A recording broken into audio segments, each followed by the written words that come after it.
সরকার প্রতিশ্রুতি দিয়েছিল এই আন্দোলনের প্রেক্ষিতে আরেকটি প্রতিশ্রুতি দিয়েছে, এইবার যাতে প্রতিশ্রুতি ভঙ্গ না হয়। দ্বিতীয়ত আমরা বলেছি যে এই জুলাই মাস আসতেছে, 1 বছর পূর্তি হবে আমাদের গণ অভ্যুত্থানের। 5ই আগস্টের আগে এই জুলাই মাসের মধ্যেই যাতে জুলাই সনদটি কার্যকর করা হয়, সকলের স্বাক্ষর নিয়ে আমরা যাতে জুলাই সনদ করতে পারি, এবং জুলাই সনদ কার্যকর হওয়ার আগে নির্বাচনের তারিখ ঘোষণা করা ঠিক হবে না। জুলাই সনদ ঘোষণার আগে যদি নির্বাচনের তারিখ ঘোষিত হয় তাহলে সংস্কার প্রক্রিয়া ব্যাহত হতে পারে।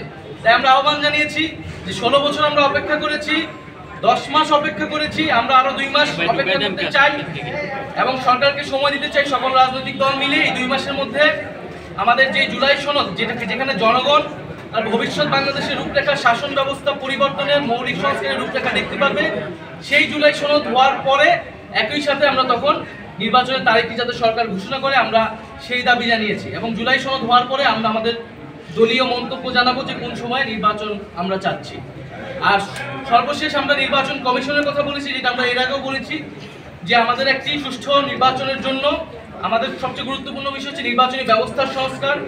নির্বাচন নিয়ে যত সংখ্যক আইন, নির্বাচন কমিশন সংক্রান্ত যে আইন, সেই আইনগুলো সংস্কার করে এই নির্বাচন কমিশন পুনর্গঠন করা। এবং নির্বাচন কমিশন এখন যে প্রক্রিয়া চলছে সেখানে আমরা আস্থা রাখতে পারছি না, নিরপেক্ষতা প্রশ্নবিদ্ধ হচ্ছে।